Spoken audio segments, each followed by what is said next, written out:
San Mateo capítulo 15, versículo 21.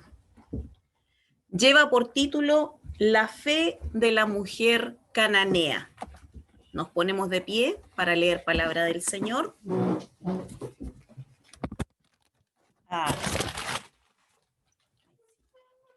Y le damos lectura en el nombre del Padre, del Hijo y del Espíritu Santo. Amén. Amén. Saliendo Jesús de allí, se fue a la región de Tiro y de Sidón. Y he aquí una mujer cananea que había salido de aquella región, clamaba, diciéndole: Señor, hijo de David, ten misericordia de mí. Mi hija es gravemente atormentada por un demonio. Pero Jesús no le respondió palabra. Entonces, acercándose sus discípulos, le rogaron, diciendo: Despídala, pues da voces tras nosotros. Él respondiendo dijo: No soy enviado, sino a las ovejas perdidas de la casa de Israel. Entonces ella vino y se postró ante él, diciendo: Señor, socórreme.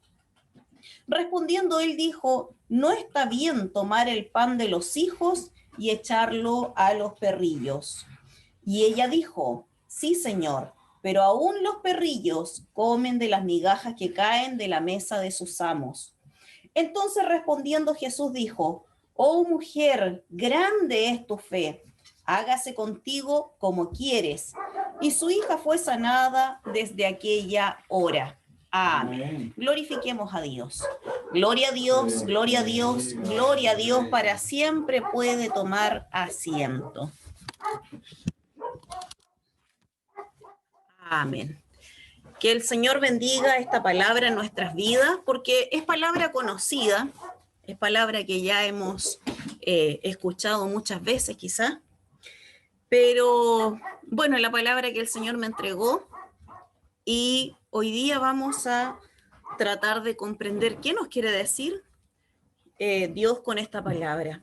En primer lugar dice que Jesús salió desde donde estaba y se fue a la región de Tiro y de Sidón. Ellos querían apartarse, probablemente estaban haciendo alguna especie de retiro espiritual, porque en Marcos 7, del 24 al 30, dice que entró en la casa y no quería que nadie supiera que estaba ahí, ¿ya? Dice, levantándose se fue a la región de Tiro y de Sidón, y entrando a una casa no quiso que nadie lo supiese, pero no pudo esconderse. Estaba Jesús probablemente con sus discípulos tratando de hacer un retiro, tratando de estar en paz tranquilamente, también en comunión, ¿cierto? De buscar, porque aún para Jesús era necesario buscar la comunión con su Padre. Amén.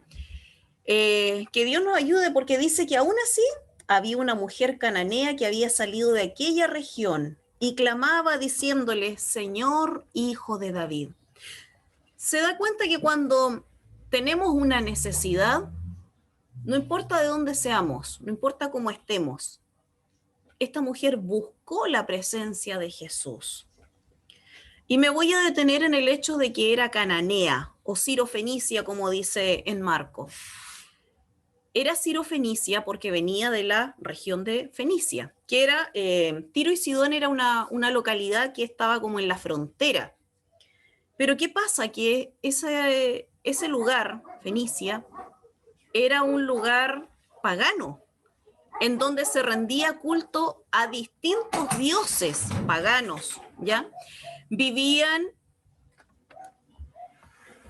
amén, vivían bajo una cultura bastante apartada de lo que nosotros practicamos, ¿ya? Ellos tenían, por ejemplo, como dioses a Dagán. Dagán era un dios que era de los cultivos, de las cosechas, pero terminó siendo también un dios de la fecundidad, de la fertilización, y hacían tremendas aberraciones para rendirle culto a Dagán.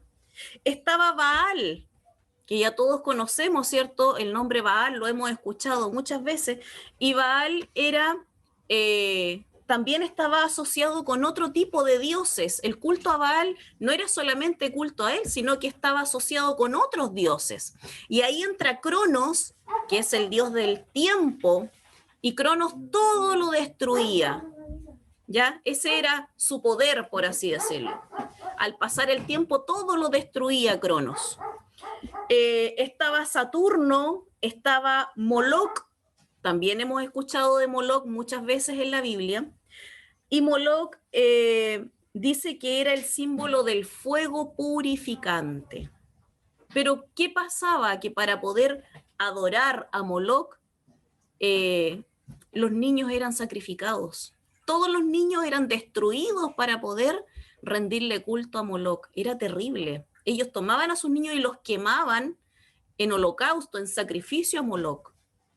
Esas eran las cosas que acostumbraba a hacer el pueblo cananeo. Esa era su costumbre. Esa era su forma de religión. Hoy en día, ¿cómo lo vemos? Lamentablemente, se asemeja o se asocia mucho con todas estas tribus urbanas que cada uno tiene su propio sentir, cada uno tiene su propio culto, cada uno tiene su propia forma de vivir la vida, y ninguna quiere ser discriminada, ninguna quiere que sea controversial su manera de vivir, sino que para todos es una forma normal de vivir, ¿ya? Entonces, para ellos, para los cananeos, los israelitas eran personas que estaban fuera de sí. Ellos, de hecho, les llamaban perros. De ahí viene esa asociación de Jesús cuando le da la respuesta y le dice que los perrillos no tienen derecho a comer de la mesa de sus amos.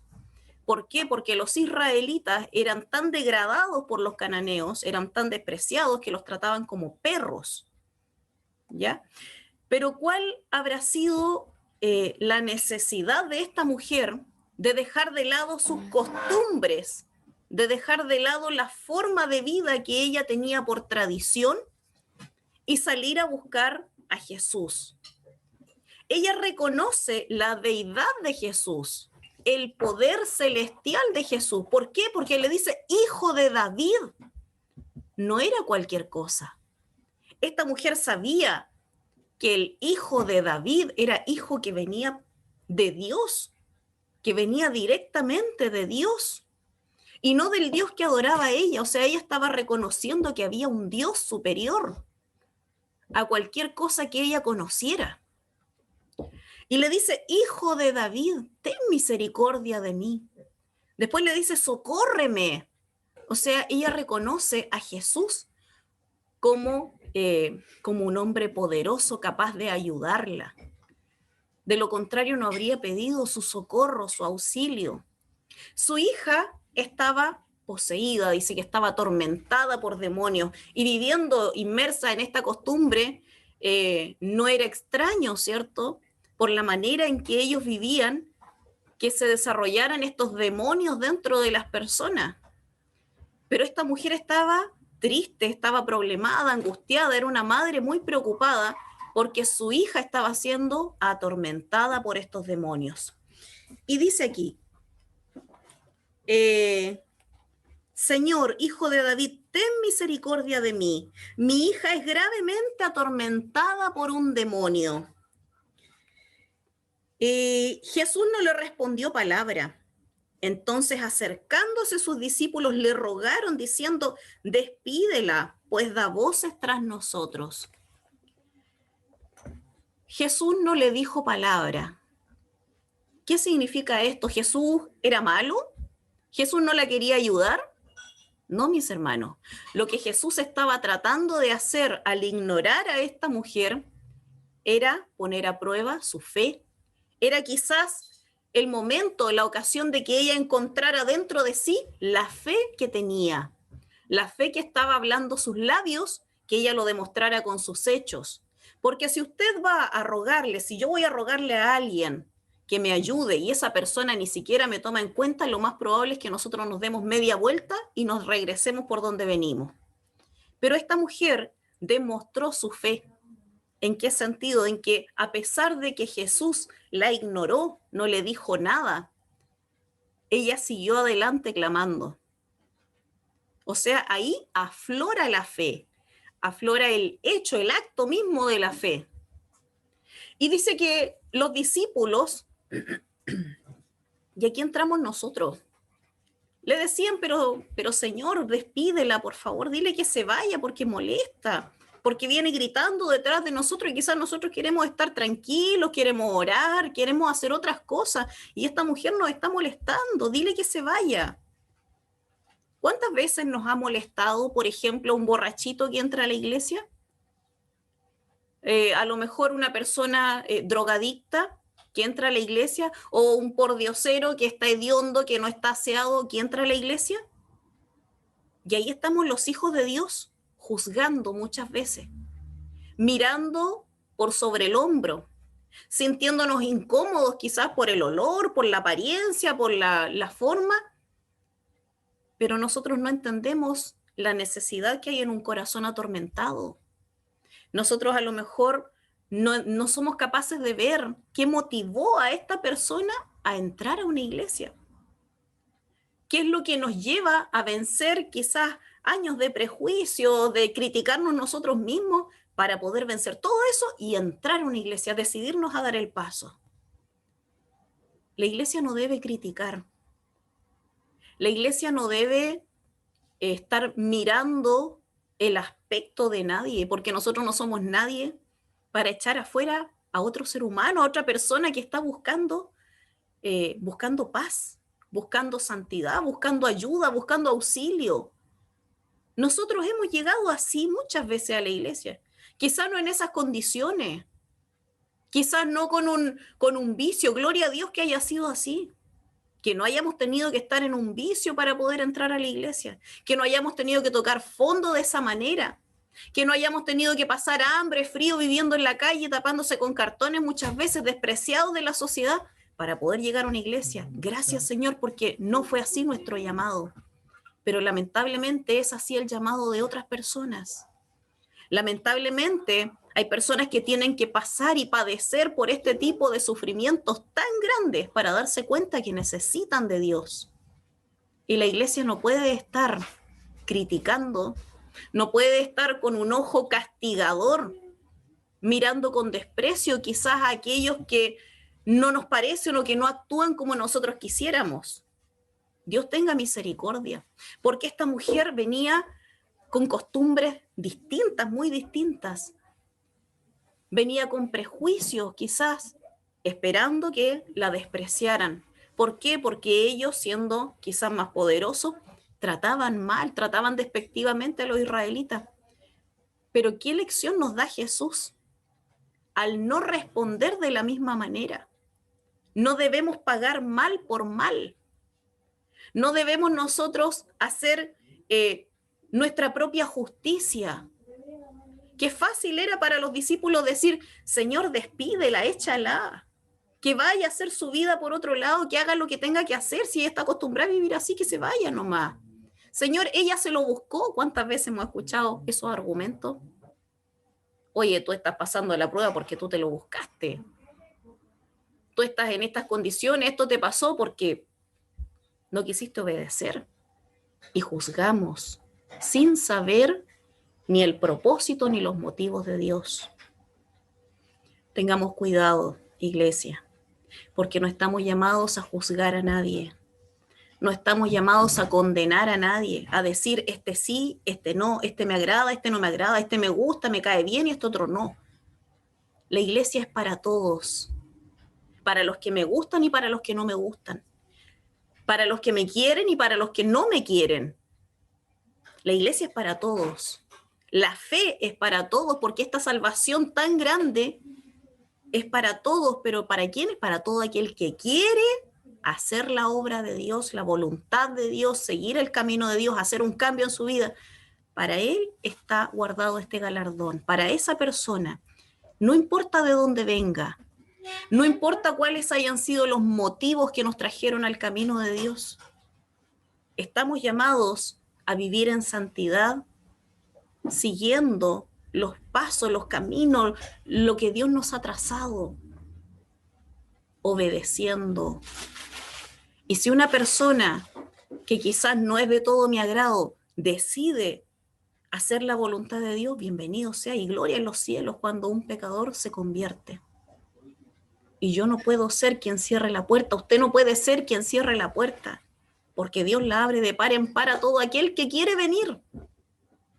Esto es de querer, a nadie se le obliga, a nadie. Yo no puedo obligar a nadie a decirle, oiga ya, pues vaya a la iglesia. Usted tiene que desear, anhelar en su corazón que Dios entre a morar en su vida. Usted tiene que sentir la necesidad de Dios en su corazón. Yo tengo que sentir a Dios aquí en mi corazón para querer ir a la iglesia. Y si eso no pasa, y voy igual, voy quizás a calentar una banca, quizás voy a hacer un número más, si yo no siento realmente que necesito de Dios en mi vida. Y tengamos cuidado que Dios no es un Dios aspirina, no es solamente para las necesidades, no es solamente para cumplir deseos. Dios no es solamente Dios para poder hacer lo que yo quiero, cumplir la voluntad de mi corazón, el anhelo de mi corazón. Sería hermoso tener un Dios de los deseos, pero no. Dios hace su voluntad en nuestra vida. No es un Dios de los deseos.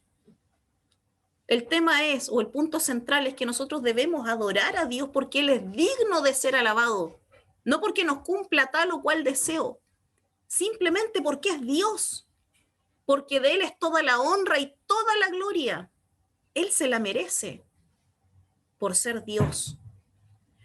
Me responda o no me responda en el tiempo que yo quiero. Me dé la respuesta que yo estaba esperando o me dé una respuesta totalmente distinta. Él sigue siendo Dios, mi Dios, su Dios. Solo por eso nuestra fe no debe cambiar. Sea que estemos enfermos, que estemos sanos, que estemos cesantes o estemos trabajando, que estemos felices o estemos tristes, Dios sigue siendo Dios. Y nuestra fe debe seguir férrea, firme, sabiendo que Él está ahí y que a los hijos de Dios, a los que hacen su voluntad, a los que esperan en Él, todas las cosas le ayudan a bien. Amén. Dice aquí en el versículo 24, Él respondiendo dijo, no soy enviado sino a las ovejas perdidas de la casa de Israel. ¿Se da cuenta? Jesús no vino a hacer acepción de personas. No vino a decir, este sí, este no. Este es israelita, puede entrar, este otro no, ¿por qué no? No, Jesús vino a todos. Dice que vino a los que estaban perdidos de la casa de Israel. ¿Perdidos en qué sentido? ¿En qué han errado el rumbo? ¿En qué han errado quizás la forma de vivir sus vidas? ¿La forma de agradar a Dios? ¿La manera en que buscamos la presencia de Dios? Oiga, si podemos ser cristianos y aún así andar perdidos. Es triste, pero podemos ser cristianos, podemos creer en Dios y andar perdidos. ¿Por qué? Porque si no hacemos lo que nuestro Padre nos manda, estamos perdidos, estamos equivocados. Estamos haciendo las cosas mal. Entonces Dios quiere que obremos bien, que nuestros pasos no se equivoquen en el camino, que Dios nos ayude. Y dice aquí, en el 25, entonces ella vino y se postró ante él diciendo, Señor, socórreme. Esa es una muestra de humildad, no solamente de fe. El postrarse delante de Jesucristo reconociendo la grandeza de Él, reconociendo el poder que Él tiene para resolver su problema, para ayudarla, para levantarla, para darle fuerza. Se postró delante de Él. Ahí hay fe, porque en una persona que tiene quizás costumbres distintas, una manera diferente de vivir la vida, que no necesariamente es como usted y yo estamos acostumbrados a vivir, quizás hubiese dicho con altanería, con soberbia, no tengo por qué arrodillarme delante de nadie. Sin embargo, esta mujer se postró a los pies de Jesús, se humilló, reconoció su bajeza, nuestra bajeza. ¿En qué sentido? No estamos a la altura de Dios. Dios es soberano. Dios es todopoderoso. Es Él, el Dios de lo imposible. Y esta mujer, al humillarse, al postrarse delante de Jesús, reconoce que ella no tiene el poder para salvar a su hija, no tiene poder para sanarla, no tiene poder alguno, por más ganas, por más amor que le tenga a su hija, por más ganas de querer verla bien. Todos los padres somos así, que más quisiéramos que dar la vida por nuestros hijos, pero no tenemos ese poder. Sin embargo, Jesús lo tiene. Y se postra esta mujer, esta madre, delante de Jesucristo. Y le dice, por favor, socórreme. Por favor, ayúdame. Eleva un clamor, una oración sincera desde el corazón. No tiene palabras rebuscadas, sino que con sinceridad, con honestidad, ella entrega esa carga a Jesús. Y dice aquí, en el 27, el 26, respondiendo él dijo, no está bien tomar el pan de los hijos y echarlo a los perrillos.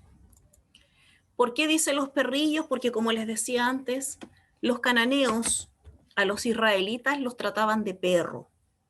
Los fenicios los trataban así, despectivamente, eran unos perros, no tenían derecho a nada.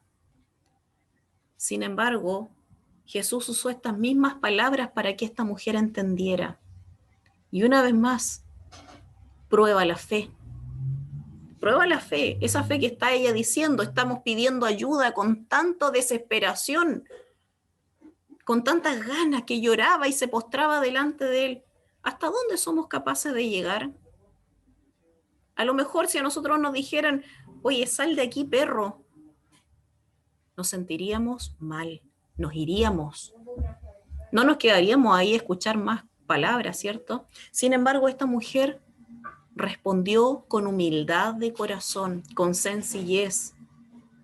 Señor, le dice, aún los perrillos necesitan comer de las migajas que caen de la mesa de sus amos. Eso es humildad. Señor, es cierto, yo no soy nada. Yo no puedo hacer nada por mí misma. Señor, sin ti yo no soy nada. ¿Qué más quisiera que ver a mi madre sana, mi padre sano, mis hijos sanos? Pero yo no soy doctora. Yo no puedo meterme dentro de su cuerpo y sanarlos o sacar el mal que hay en ellos. No puedo, no tengo ese poder, Señor. Así de pequeña soy. Señor, mi problema es tan grande y yo soy tan pequeña que no lo puedo resolver. Necesito de ti. Necesito que me ayudes. Esta mujer se humilló delante de Jesús y reconoció que ella sin Jesús no podía. Aún los perrillos comen de las migajas de sus amos. De lo poquito que tú me puedas dar, Señor, yo me puedo saciar. De eso poquito, acuérdense que la gente en esos tiempos se conformaba con tocar el borde del manto. A ese nivel debe llegar nuestra fe. ¿Se acuerda de la mujer con flujo de sangre? Si tan solo tocar el borde de su manto, yo seré sana. El centurión dijo, Señor, yo no soy digno de que tú entres en mi casa. No soy digno, Señor, pero di la palabra y la obra va a ser hecha. Señor, si yo le doy una orden a uno de mis subordinados, yo solamente doy la orden y él lo hace. Di la palabra, Señor, y la obra se hará. ¿Tenemos ese nivel de fe? ¿O solamente nuestra fe aflora cuando las cosas nos están resultando bien? Que Dios nos ayude, porque nuestra fe debe estar siempre, siempre sustentada en Dios, siempre afirmado nuestros pasos en Dios. Y dice aquí en el 27, ella dijo, sí, Señor, pero aún los perrillos comen de las migajas que caen de la mesa de sus amos. Entonces respondiendo Jesús, dijo, oh mujer, grande es tu fe, hágase contigo como quieres. Grande es tu fe. Al centurión también le dijo, grande es tu fe. Por las cosas que declaras, es grande tu fe. Se da cuenta, esta mujer pasó la prueba de fe. La prueba no era la enfermedad de su hija. La prueba no era el tormento que su hija estaba sufriendo.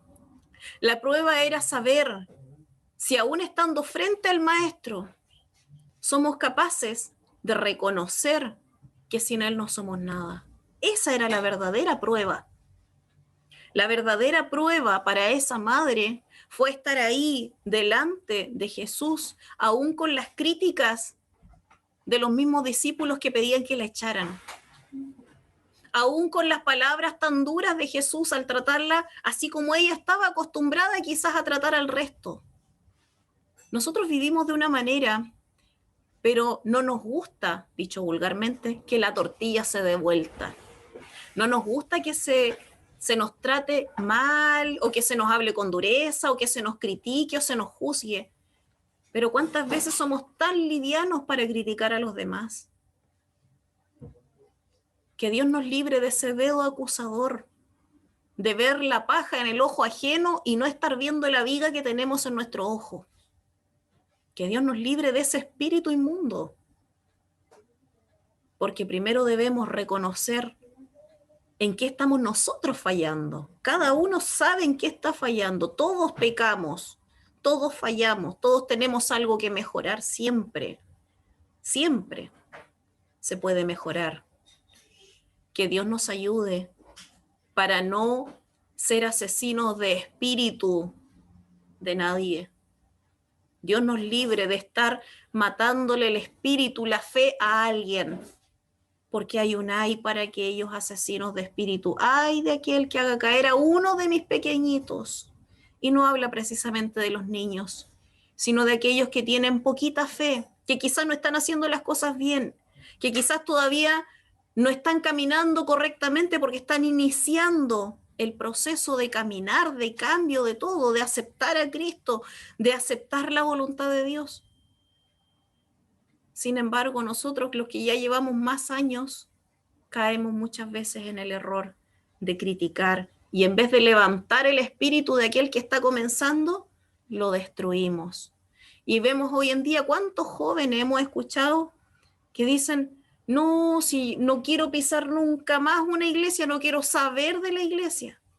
Y es triste, porque los que salen de la iglesia no salen por los de afuera, salen muchas veces por las cosas que han visto dentro de la propia iglesia, por lo que les ha pasado dentro de una iglesia. Líbrenos Dios de provocar tal daño a uno de los pequeñitos del Señor. Es triste, hermanos, pero debemos estar abocados a nosotros a agradar a Dios. Y si alguien no agrada o no adora como nosotros quisiéramos o tan bien como nosotros lo hacemos, pidámosle al Señor que toque ese corazón, que vaya cambiando esa vida, que vaya mejorando esos pasos. Oremos, y ese es nuestro trabajo. Orar por aquel que es débil en la fe. Orar por aquel que está todavía como en transición, en este traspaso de la vida antigua del viejo hombre al nuevo hombre, a la nueva criatura. Porque Dios no nos arregla, Dios nos cambia, nos hace de nuevo, somos nueva criatura en Cristo el Señor, dice. Dios no remienda lo viejo, porque dice que no podemos poner un paño nuevo en un vestido viejo. No se puede, ¿cierto? Porque no va a lucir. Entonces Dios no nos arregla las fallitas, no. Dios nos hace de nuevo, de cero, nueva criatura. Que Dios nos ayude. Esta ha sido la palabra de hoy. Que el Señor vaya bendiciendo nuestras vidas, que podamos agradarle a Él día a día. Y les invito a ponerse de pie para poder dar gracias por esta palabra. Amén. Amado Dios, buen Padre eterno, gracias te damos, Señor, por tu consejo de este día. Gracias, Padre, porque esta palabra es primeramente para mi vida, Señor. Gracias, bendito Dios, porque tú me aconsejas tener la fe de esta mujer sirofenicia, que dejando de lado todas sus antiguas costumbres, Señor, toda su antigua creencia, sus tradiciones, Señor bendito, ella tuvo fe y vino, Señor, a buscar de Jesús y reconoció y se humilló, sabiendo que sin ti, Señor, sin tu poder no somos nada. Necesitamos de ti en nuestra vida cada día, Señor. Afirma nuestros pasos, endereza nuestras veredas.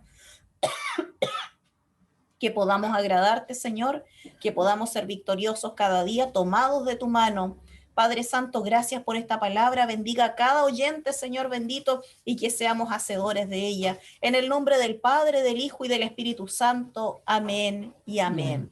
Gloria a Dios, gloria a Dios, gloria a Dios para siempre. Que el Señor le bendiga, mi hermano. Muchas gracias por la oportunidad.